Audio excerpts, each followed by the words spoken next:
Muy bien, bienvenidos a la clase número 2 de esta materia, Primera Corintios.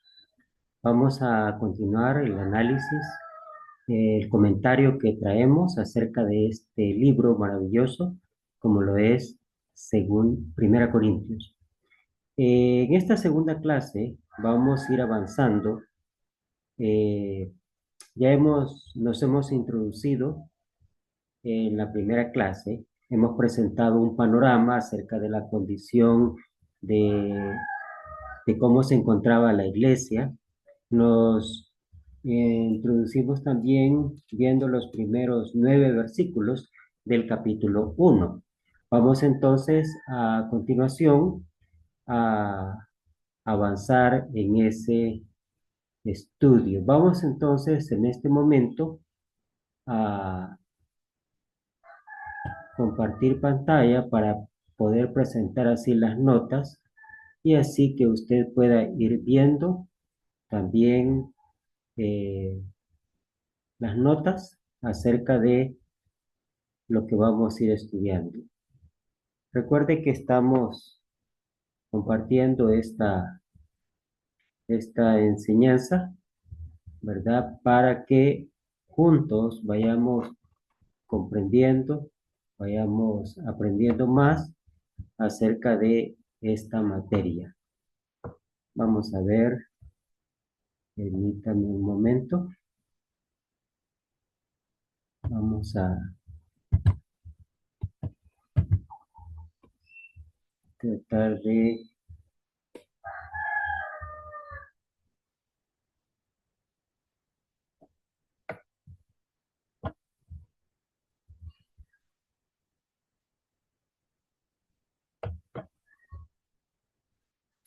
Ok, ahora sí. Muy bien. Entonces vamos a continuar. Ya tenemos aquí lista la presentación para seguir estudiando esta clase. Espero que ustedes estén siguiéndome, leyendo la epístola para así preparar sus mentes y sus corazones para comprender mejor este contenido. En esta clase vamos a ir avanzando en el capítulo 1 y vamos a entrar en el capítulo 2. Vamos a ver. Tenemos acá más o menos cómo va a estar distribuida la clase de ahora. Del versículo 10 al 17 del capítulo 1, el apóstol Pablo presenta el problema. ¿Cuál era el problema? El problema principal que se estaba dando en Corinto era el espíritu sectario, es decir, había división. Versículos 18 al 25, para contrarrestar esa división, ese sectarismo, esa, esa actitud de los corintios, Pablo presenta la naturaleza del evangelio. Y luego, versículos 26 al 31, presenta la experiencia de los corintios con el evangelio. De esa manera, el apóstol Pablo trata de hacerles ver que ellos están muy equivocados con su actitud respecto a su proceder. Luego entramos al capítulo 2. En el capítulo 2 el apóstol Pablo presenta allí primero la predicación del evangelio por Pablo que les convirtió a ellos en cristianos. Y luego la revelación del Evangelio por el Espíritu.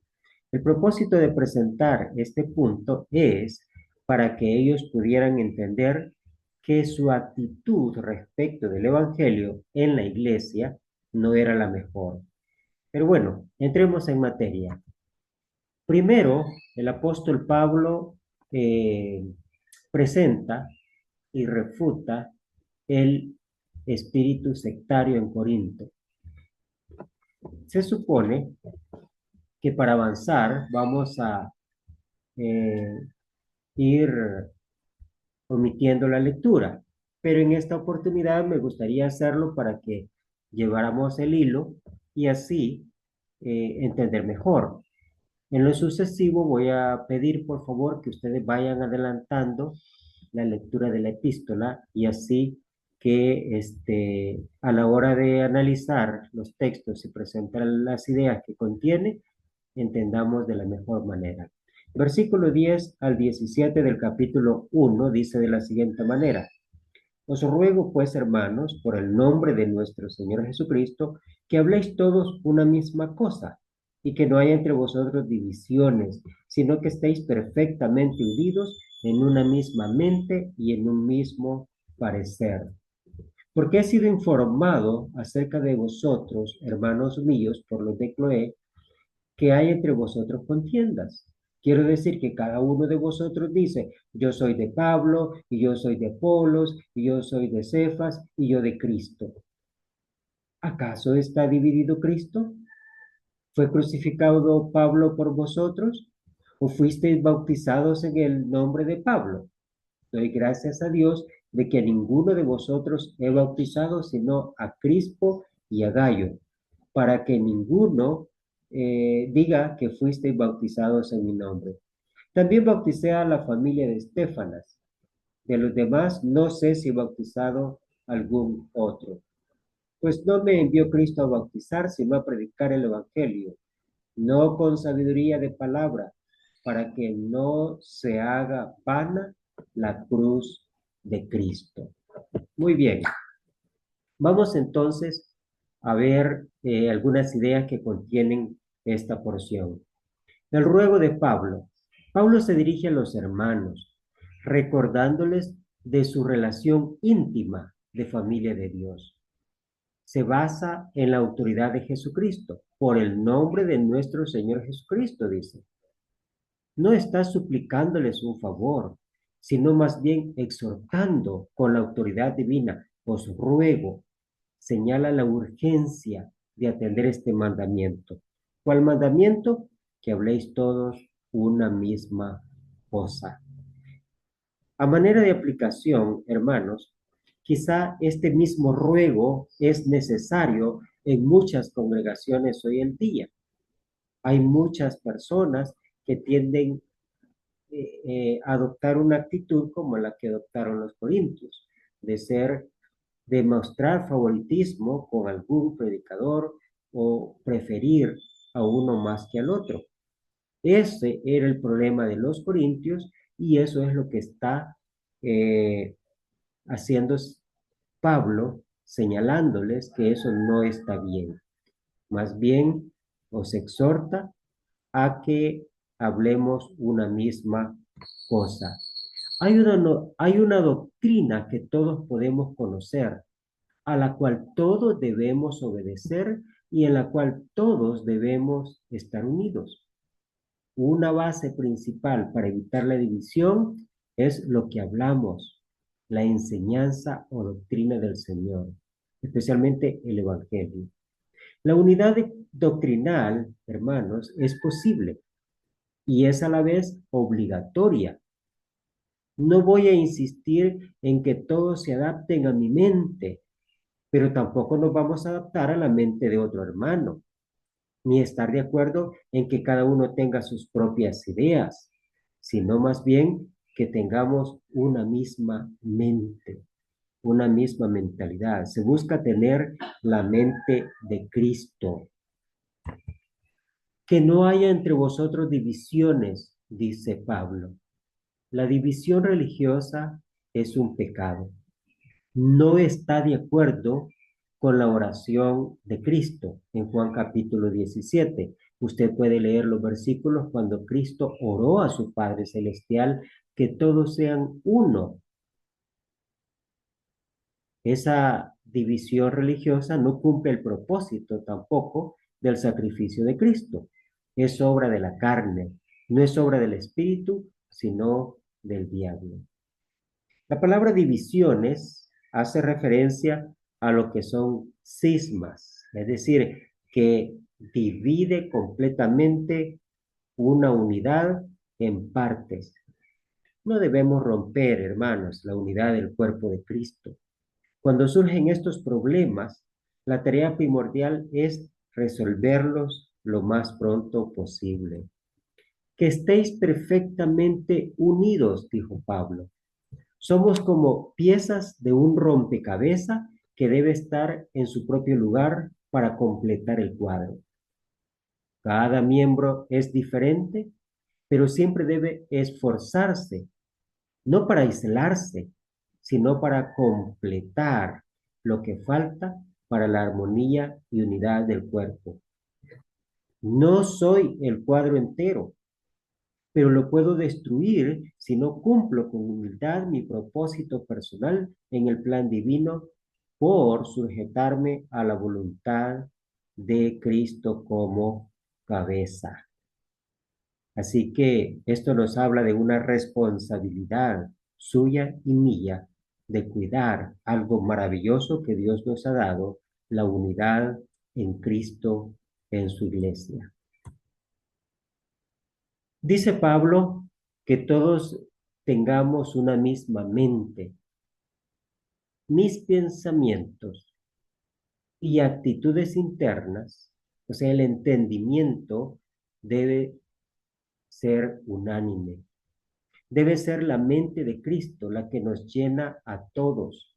Esa es la única manera de tener una misma mente, porque siempre vamos a tener actitudes diferentes, puntos de vista diferentes, opiniones diferentes, criterios diferentes, y cada quien va a justificar, cada quien va a defender su postura. Sin embargo, para tener esa unidad que Dios quiere y que Cristo deseó, debemos tener una misma mente. Y esa única mente tiene que ser la mente de Cristo.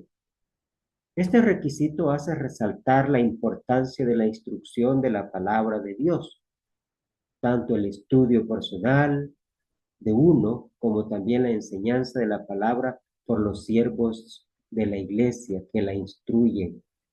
La palabra tiene que ser el medio por el cual llegamos a un entendimiento estándar, todos juntos, creyendo la misma cosa. En un mismo parecer. Parecer significa mi opinión que formulo y expreso conforme a lo que entiendo. Las convicciones o opiniones que expreso dependen de lo que entiendo en el intelecto, o sea, la mente. Debo estar seguro que el parecer que expreso está de acuerdo con el entendimiento recibido de la palabra de Dios, no solamente de mi propio gusto, de mi propio parecer u opinión. Si yo expreso mi entendimiento, mi parecer, según la palabra, y usted expresa su parecer, su entendimiento, según la palabra, eso significa que vamos a estar en un mismo parecer. Pablo es informado sobre el problema. Pablo identifica el origen de la información. Dice los de Cloé. Pero nosotros no sabemos más sobre ellos. Pablo solo los menciona y ya no los vuelve a mencionar más. Este principio es muy importante porque no debemos actuar basándose en información anónima, ni guardar como secreto la identidad de hermanos que acusan a otros de andar mal, ni tampoco cubrir, ¿verdad? En el sentido de que eh, a veces usamos la actitud de que alguien me dijo, por ahí se me informó o andan diciendo, porque si no eso cae en una actitud de eh, pecado, hace chambre, hace rumor, hace hasta mentira puede ser. Es también importante notar que cuando Pablo se dio cuenta de los problemas en Corinto, él no fue indiferente. No dejó a los cristianos en Corintios a solas para ver cómo salían de estas dificultades. No, Pablo actuó positivamente de inmediato. para tratar de remediar los problemas, para tratar de ayudarles en su situación. Hay entre vosotros contiendas, les dijo. Las diferencias entre ellos no fueron resueltos correctamente, sino que resultaron en pleitos. Es natural que hayan diferencias, pero no que resulten en pleitos, que luego resulten en divisiones. Esto es obra de la carne. El espíritu sectario, en este caso, es definido. Y según Pablo, todo se debe al egoísmo. La palabra clave en cada caso es yo. Es seguir por preferencia personal a algún hermano a la exclusión de otros. Es identificarse por preferencia personal con un hermano y ver de menos a otros. Es exaltar por preferencia personal a un hermano sobre otros. Eso no es correcto. Cada uno había escogido su posición de lealtad a cierto hermano. Es una actitud totalmente egoísta, de jactancia en la decisión de uno mismo. Es interesante que no se mencionan diferencias doctrinales entre estos grupos. Son actitudes puramente carnales. Esto parece ser el caso aún del grupo que se identificaba diciendo, y yo de Cristo. No es malo identificarse con Cristo, pero si uno lo hace con mala actitud hacia los demás, bien puede ser parte del espíritu sectario. Pablo menciona a su persona, menciona también a Apolos. Apolos predicó después de Pablo en Corinto, según Hechos 18, 24 al 28. Fue un predicador, ¿verdad? Y fue muy elocuente, fue un gran obrero de Dios. Él trabajó entre los corintios. Es natural sentir un afecto especial por el individuo que nos enseñó el Evangelio. Pero cuando ese afecto se convierte en lealtad exclusiva o preferencia y cierto prejuicio contra otros hermanos, entonces, hermanos, estamos actuando como hombres carnales. Es natural que vamos a entender mejor o apreciar más la predicación de cierto hermano, pero cuando nos identificamos por preferencia con él en forma exclusiva, estamos contribuyendo a la división de la iglesia. Algunas preguntas lógicas que contradicen el espíritu sectario que se muestra acá, las encontramos en el versículo 13. Pablo pregunta, ¿acaso está dividido Cristo? Le recuerda que todo cristiano es parte integral de Cristo, de su cuerpo, su iglesia. 2. ¿Fue crucificado Pablo por vosotros? Le recuerda que el precio de su redención fue pagado solamente por uno, Jesucristo. 3. ¿O fuisteis bautizados en el nombre de Pablo? No respondieron a la autoridad de ningún hombre cuando fueron bautizados, sino solamente a Jesucristo. Estos tres argumentos no tuvieron respuesta en Corinto. Hombres carnales que siguen practicando el pecado de la división religiosa no los pueden contestar hoy en día tampoco. Hay un solo Cristo que no puede ser dividido. Luego, uno murió por todos, es Cristo. Y en el bautismo entramos en uno en Cristo. La misión principal de Pablo fue predicar el Evangelio. El motivo declarado por dar gracias que había bautizado a pocos de los corintios es para que ninguno diga que fuiste bautizados en mi nombre. Pablo no está negando la importancia del bautismo. No malentendamos estas ideas de Pablo, estas palabras. Él está negando la importancia del bautizador. El bautismo es importante, pero les hace ver que ellos, hasta por su actitud divisionista, hasta en eso están cayendo, en el problema de asociar el bautismo con alguien en particular y no con Cristo para mantener la unidad. La misión de Pablo. ¿Cuál era la misión de Pablo? Predicar el evangelio, dice él. Esta es la comisión especial que Pablo recibió de Cristo como apóstol. Y esta es la misma misión que Dios ha dado a su iglesia, conocida como la Gran Comisión. Pablo define el evangelio que predicó en términos específicos y concretos en 1 Corintios 15, del 1 al 4. La muerte, la sepultura y la resurrección de Jesucristo. Este es el mensaje que aún debemos predicar hoy en día. No con sabiduría de palabras, dice versículo 17.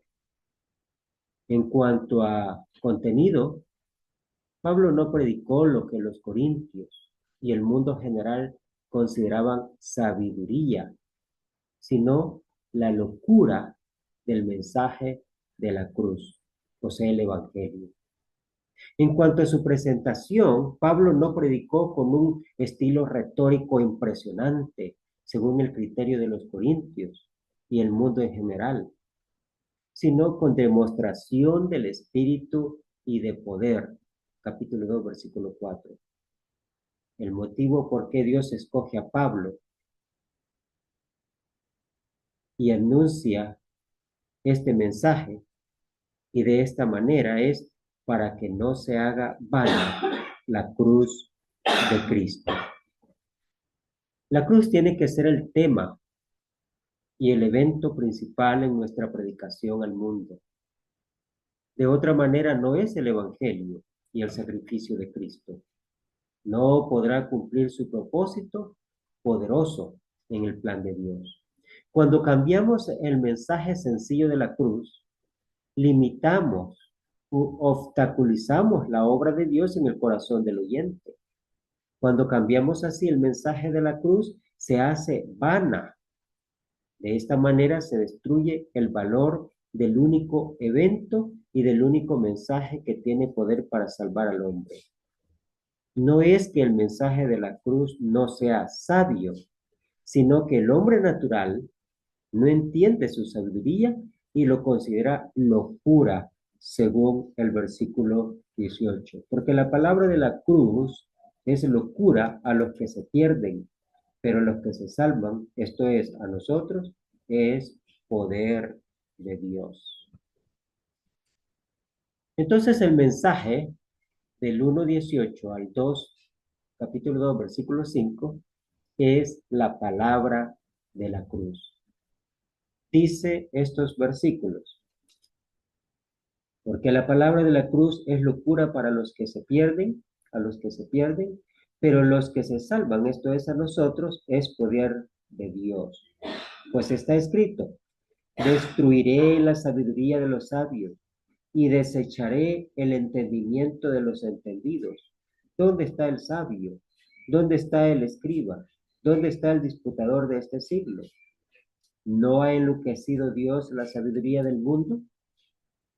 Pues ya que en la sabiduría de Dios el mundo no conoció a Dios mediante la sabiduría, agradó a Dios salvar a los creyentes por la locura de la predicación.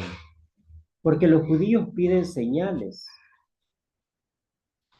porque los judíos piden señales y los griegos buscan sabiduría. Pero nosotros, dice el apóstol Pablo, predicamos a Cristo crucificado. Para los judíos ciertamente tropezadero y para los gentiles locura. Mas para los llamados, así judíos como griegos, Cristo es poder de Dios y sabiduría de Dios. Porque lo insensato de Dios es más sabio que los hombres, y lo débil de Dios es más fuerte que los hombres. Pues mirad, hermanos, vuestra vocación, que no sois muchos sabios según la carne, ni muchos poderosos, ni muchos nobles, sino que lo necio del mundo escogió Dios para avergonzar a los sabios, y lo débil del mundo escogió Dios para avergonzar a lo fuerte, y lo vil del mundo, y lo menospreciado escogió Dios, y lo que no es para deshacer lo que es, a fin de que nadie se jacte en su presencia.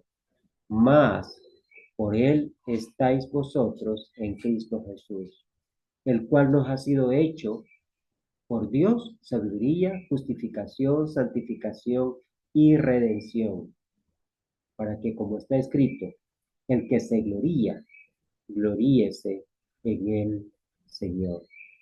Capítulo 2, versículos 1 al 5.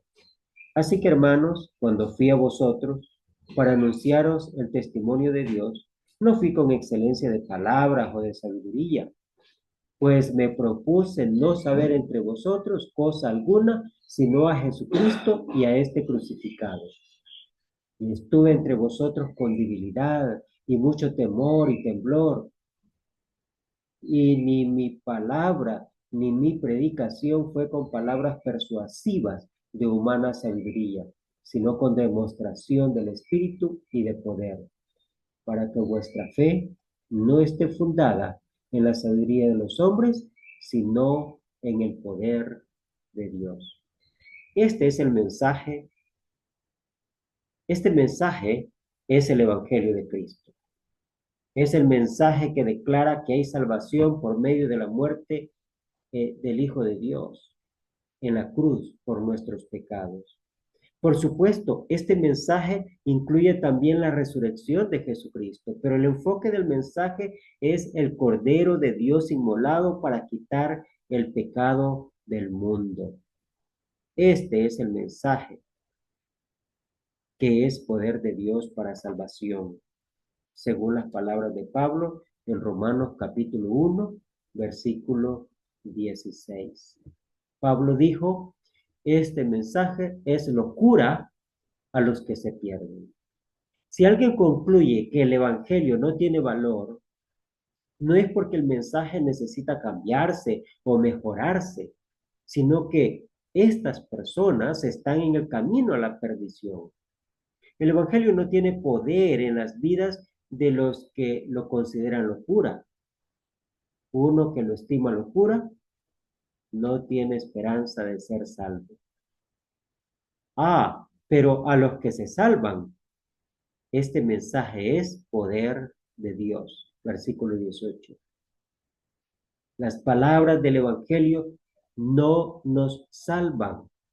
El sacrificio de Cristo es el que paga por nuestros pecados, pero nadie puede recibir los beneficios del sacrificio del Hijo de Dios aparte de la palabra de la cruz, por medio de este mensaje que conocemos, el amor de Dios en Cristo. La vanidad de la sabiduría del mundo. El texto citado en esta frase es sacado del Antiguo Testamento, Isaías 29:14. Cuando Isaías habló estas palabras, Sennacherib, rey de Asiria, pensaba conquistar la nación de Judá.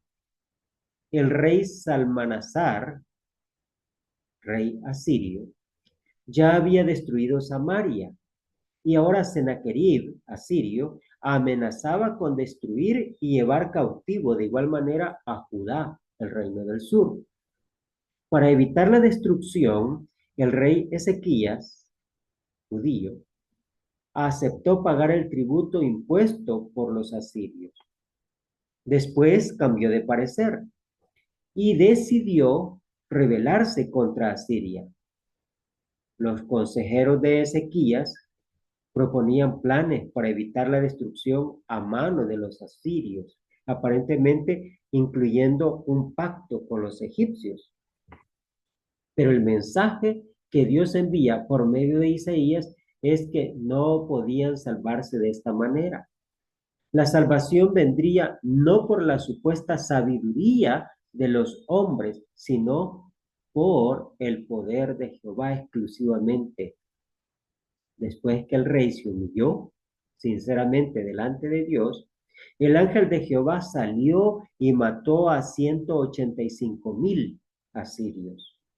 Usted puede leer esta historia en el libro Segundo de Reyes, capítulo 19, versículo 35. Entonces Sennacherib, rey de Asiria, se fue y volvió a Nínive, donde se quedó. Segundo Reyes 19:36. De esta manera, hermanos, Dios destruyó la sabiduría de los sabios en los días de Isaías y Ezequías. El Espíritu Santo aplicó la declaración de Isaías a la salvación por medio de la palabra de la cruz. El sabio, en 1:20, es el erudito en la filosofía humana, que basa sus conceptos en sus propios razonamientos. El escriba es el erudito en la ley y en las tradiciones de los judíos, que basa sus conceptos en el legalismo. El disputador es el erudito en argumentos lógicos, que basa sus conceptos en las conclusiones lógicas de una discusión amplia y sistemática. Estos tres individuos basan, se basan en la sabiduría del mundo que Dios ha enloquecido. El juicio de ellos es que la palabra de la cruz es locura. El punto no es que Dios ha hecho desaparecer el sabio, el escriba y el disputador. La enseñanza en este texto es que en cuanto a la salvación se refiere, en cuanto al plan divino, todas estas alternativas fueron rechazadas por Dios. Y Él ofrece la salvación por medio de la palabra de la cruz, la locura de la predicación del Cristo crucificado, o sea, el Evangelio. Dios enloqueció, hermanos, la sabiduría del mundo cuando Cristo murió por nuestros pecados y cuando escogió el mensaje del Evangelio como su poder para salvar a los hombres. El mundo no conoció a Dios mediante la sabiduría. Entre los muchos logros del ser humano por medio de la sabiduría, no encontramos el conocimiento de Dios. Para conocer a Dios necesitamos de la revelación divina. Conocer a Dios significa mucho más que saber que Dios existe. Y definitivamente significa mucho más que hablar de teorías acerca de Dios.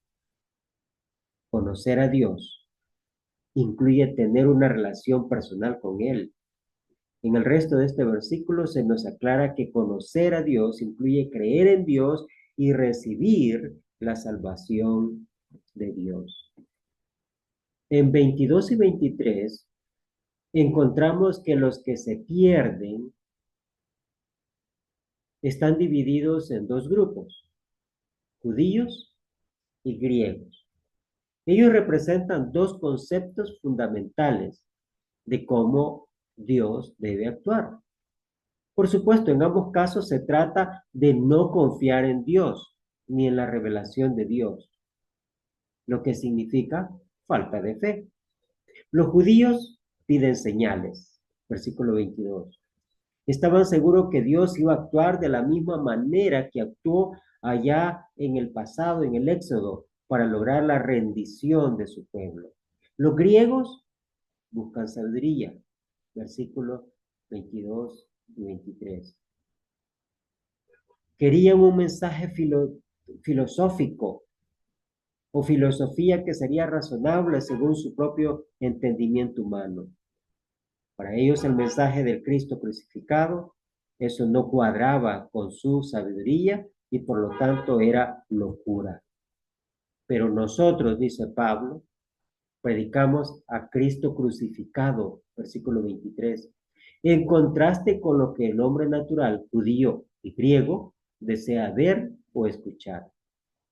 En vez de señales que satisfacen la mentalidad materialista de judío, predicamos a Cristo crucificado. En vez de sabiduría que satisface la mentalidad filosófica del griego, predicamos a Cristo crucificado. Para los llamados, son los que aceptan el llamado de Dios por el Evangelio. Son los que creyeron y obedecieron el mensaje de la cruz. Son los cristianos en Corinto y en todo lugar. Usted y yo, hermano, hermana, somos parte de los llamados. Cristo es poder de Dios porque quitó el imperio de la muerte de Satanás. También nos libra de la potestad de las tinieblas y del dominio del pecado. Cristo es sabiduría de Dios porque revela a Dios de manera que lo podamos comprender. También Él nos revela el camino para llegar a Dios y tener comunión con Él.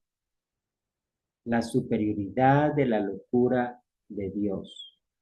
Lo que ellos consideraban insensatez, según el versículo 25, Cristo crucificado, es superior a la más sublime sabiduría lograda por el hombre natural. A la fuerza más grande desarrollada por el hombre natural, la verdadera sabiduría se encuentra en el plan divino revelado en el Evangelio. Note, por favor, que los recipientes Pablo los menciona como lo necio, lo débil, lo vil, lo menospreciado. Sigue enseñando sobre el tema en los versículos 26 al 31. Y el tema es la superioridad de la locura de Dios. Pero ahora,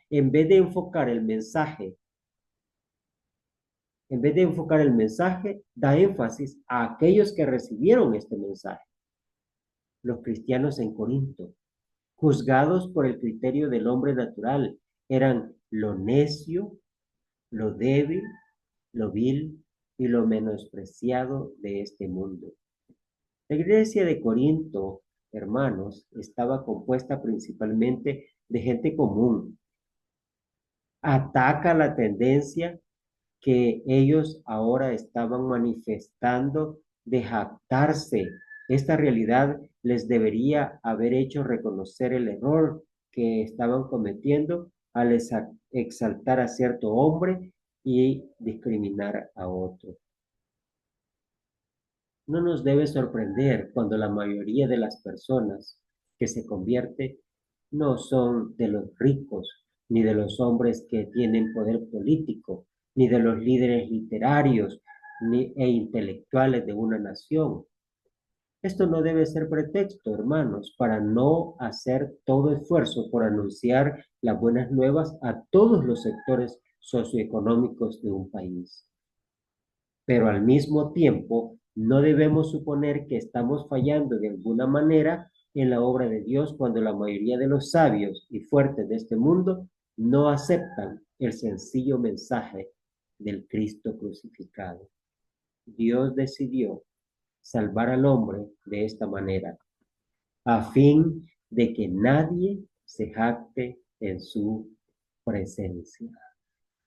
Dios siempre ha obrado así, para que el hombre aprenda a confiar en Él.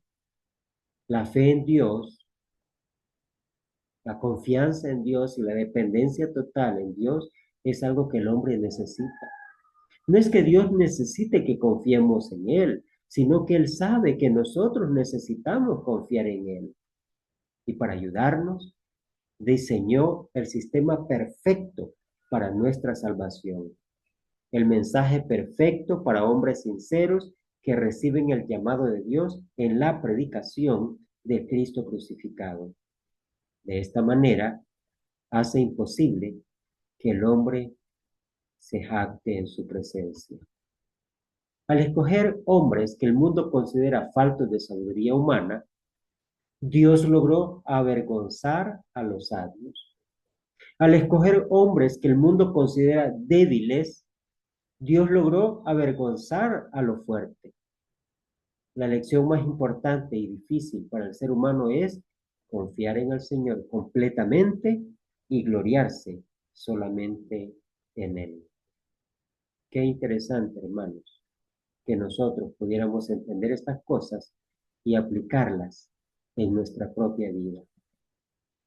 Aunque nosotros no somos nada, según el criterio del mundo, Cristo Jesús es nuestra sabiduría, justificación, santificación y redención. Si abandonamos esta sabiduría, no tenemos ninguna. Si nos apartamos de esta justificación, nos queda solamente la condenación. Si rechazamos esta santificación, nos encontramos de nuevo en la inmundicia del mundo. Y si menospreciamos esta redención, volvemos a la esclavitud del pecado. Por eso, una vez más, versículo 31 del capítulo 1, el que se gloría, gloríese en el Señor. No hay lugar para jactancias, no hay lugar para orgullos, no hay lugar para creer que somos algo delante de Dios. La predicación, dice Pablo, no con excelencia de palabras o de sabiduría. El mensaje que Pablo declaró en Corinto fue el testimonio de Dios. El Evangelio es el testimonio de Dios. Su mensaje fue el mismo que nos ha aclarado anteriormente, Jesucristo y este crucificado. ¿Es Jesucristo crucificado el mensaje que usted está predicando a los pecadores? Pablo presentó el sencillo, más poderoso mensaje de la cruz. Les está recordando que ellos mismos no fueron convertidos por medio de filosofía, ni elocuencia, ni nada de eso, sino por el Evangelio. ¿Y para qué? Para que vuestra fe no esté fundada en la sabiduría de ellos, de los hombres. No está rechazando el uso de la persuasión en la predicación del Evangelio.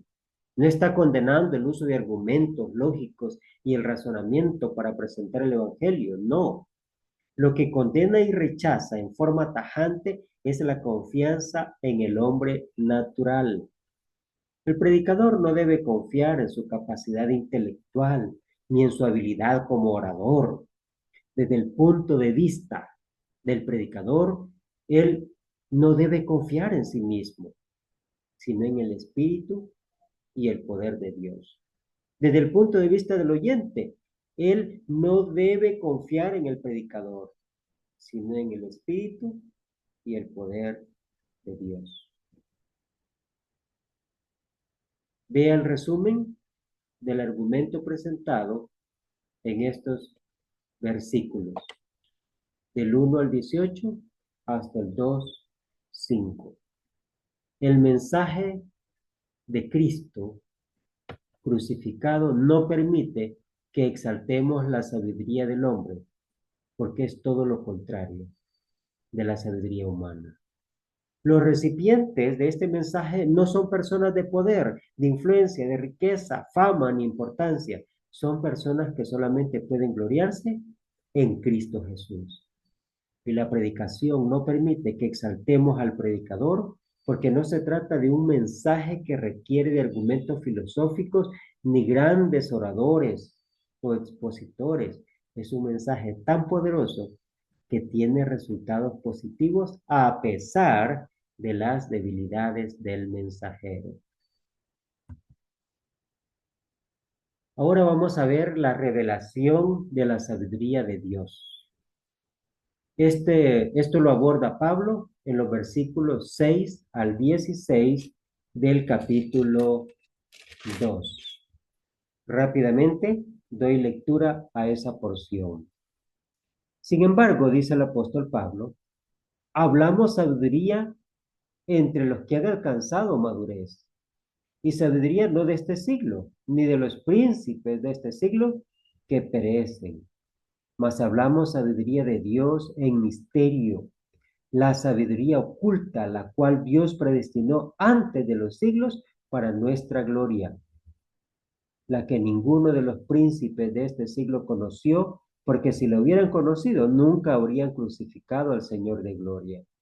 Antes bien, como está escrito, cosas que ojo no vio, ni oído oyó, ni han subido en corazón de hombre, son las que Dios ha preparado para los que le aman.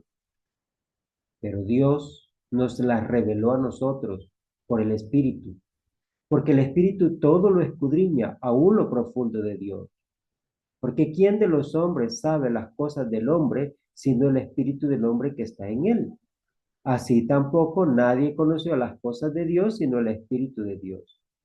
Y nosotros no hemos recibido el Espíritu del mundo, sino el Espíritu que proviene de Dios, para que sepamos lo que Dios nos ha concedido, lo cual también hablamos, no con palabras enseñadas por sabiduría humana, sino con las que enseña el Espíritu, acomodando lo espiritual a lo espiritual. Pero el hombre natural no percibe las cosas que son del Espíritu de Dios, porque para él son locura y no las puede entender, porque se han de discernir espiritualmente. En cambio, el espiritual juzga todas las cosas, pero él no es juzgado por nadie. Porque ¿quién conoció la mente del Señor? ¿Quién le instruirá? Pues nosotros tenemos la mente de Cristo. Pablo dice, hablamos sabiduría. A pesar de todo el argumento que se ha presentado contra el concepto de la sabiduría, Pablo insiste que él y los demás apóstoles también hablan sabiduría. Pero debemos recordar la definición que ya se nos ha presentado de esta sabiduría de Dios, Cristo crucificado. Pero el evangelio que Pablo predica se consideraba sabiduría únicamente entre los que han alcanzado madurez. Esa es la diferencia. Los que han logrado verdadera madurez son los creyentes. Cuando uno habla el mensaje del evangelio entre los hombres que tienen el espíritu carnal del mundo, ellos no lo consideran como sabiduría, sino como locura. Pero cuando habla el mismo mensaje entre los creyentes, ellos lo consideran como sabiduría de Dios. La sabiduría que Pablo predicaba no era de este siglo, no tuvo su origen en este siglo, sino en el plan eterno de Dios. La sabiduría que Pablo predicaba no era de los príncipes de este siglo. Probablemente incluye todos aquellos que el mundo consideraba sabios o entendidos. Son los sabios según la carne, los poderosos y los nobles según el criterio del mundo, que no están incluidos entre los llamados de Dios. Son los que perecen. Versículo 6. También vea 1:18. A pesar de su importancia, su autoridad, su popularidad en este siglo, ellos, su sabiduría y realmente todo el sistema de este siglo están en el proceso de ser destruidos. Pero aquí se habla de una sabiduría oculta. No debemos olvidar que esta sabiduría ya fue identificada como Cristo crucificado, o sea, el Evangelio, el misterio, versículo 7. No es algo místico ni difícil de comprender, sino un secreto que el hombre no puede descubrir por sí mismo, sino únicamente por medio de una revelación del misterio. Este misterio ya fue revelado. Es la palabra de la cruz. Es misterio ahora únicamente para el hombre natural, no para el hombre que ama a Dios y acepta la revelación del Espíritu de Dios. Esta sabiduría es oculta ahora únicamente cuando la tratamos de descubrir por medios naturales o humanos. Esta sabiduría es la que Dios predestinó antes de los siglos para nuestra gloria. Qué hermoso. Dios predestinó el plan. A nosotros nos corresponde decidir si aceptamos o no aceptamos el plan de Dios. Dios nos llama, pero nosotros decidimos cómo responder al llamamiento divino. La crucifixión de Jesucristo, el Señor de gloria, por los príncipes de este siglo es prueba irrefutable que ellos no conocieron la sabiduría de Dios. El versículo 9 no se refiere exclusivamente a la gloria celestial, sino a todo el plan divino, la sabiduría de Dios que fue destinada antes de los siglos para nuestra gloria. El punto principal en este texto es que los hombres no podían descubrir por esfuerzo humano el plan divino, revelado en el sencillo Evangelio de Cristo. Son las mismas cosas que Dios reveló a los apóstoles de Cristo por el Espíritu. Como está escrito, es una compilación de Isaías 6:4 y posiblemente 65:17. Los hombres usan dos medios principales para descubrir verdades, es decir, su sabiduría: observación y meditación. Observación a través del ojo y del oído, meditación a través del corazón. Pero no pudieron descubrir la sabiduría de Dios, ni por verla con los ojos, ni oírla con los oídos, ni por medio del razonamiento interno de su corazón. Por eso, la sabiduría es revelada por el Espíritu. En contraste con la ignorancia de los príncipes de este siglo, la revelación de la sabiduría de Dios es obra del Espíritu Santo, porque el Espíritu Santo es el único que puede reconocer o puede conocer la mente de Dios por sí solo. Nosotros, cuando dice nosotros en el versículo 10, no se refiere a todos los cristianos, sino a los apóstoles y profetas del Nuevo Testamento. Los corintios siempre son vosotros en este contexto. Escribiendo sobre el mismo tema de la revelación del misterio por el Espíritu, en Efesios 3, 1 al 7, Pablo dice claramente que este misterio es revelado a sus santos, apóstoles y profetas por el Espíritu. Nadie, dice versículo 11, ni Pablo mismo, no logró este conocimiento de la sabiduría de Dios por medios naturales de observación, meditación, ni iluminación natural, sino por la obra del Espíritu Santo de Dios. La sabiduría divina proclamada en el Evangelio es la revelación directa del Espíritu Santo, dando a conocer milagrosamente las enseñanzas que jamás habían subido en el corazón del hombre. Las palabras que usaron los apóstoles para comunicar la sabiduría de Dios fueron las palabras que enseña el Espíritu. Los hombres eran incapaces de conocer la sabiduría de Dios sin la obra milagrosa del Espíritu Santo, o sea, la revelación. También eran incapaces de comunicar perfectamente este mensaje sin la obra milagrosa del Espíritu Santo, es decir, inspiración. Dios se aseguró que las palabras que hablaron y escribieron los apóstoles eran las palabras exactas que Él quería que usaran para comunicar su verdad. Por eso dice versículo 13, acomodando lo espiritual a lo espiritual.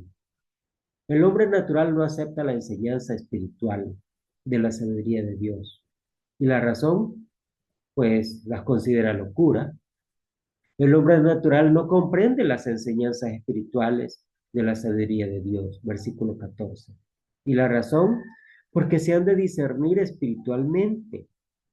El hombre natural, por definición, es uno que razona en base a pensamientos humanos, carnales, en vez de reconocer su necesidad de la revelación divina.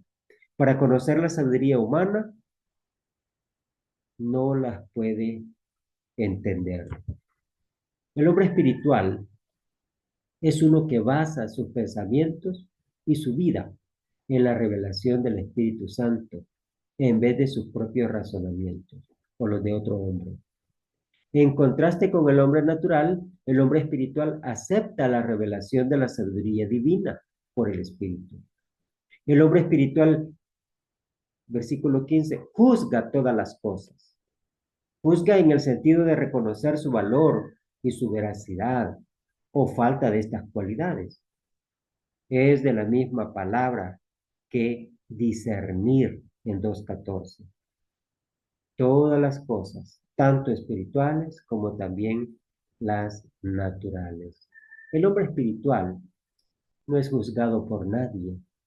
El hombre natural lo juzga, pero no debe. Según su criterio, este hombre, por ejemplo, hombres como Pablo, es insensato, es débil, es despreciado.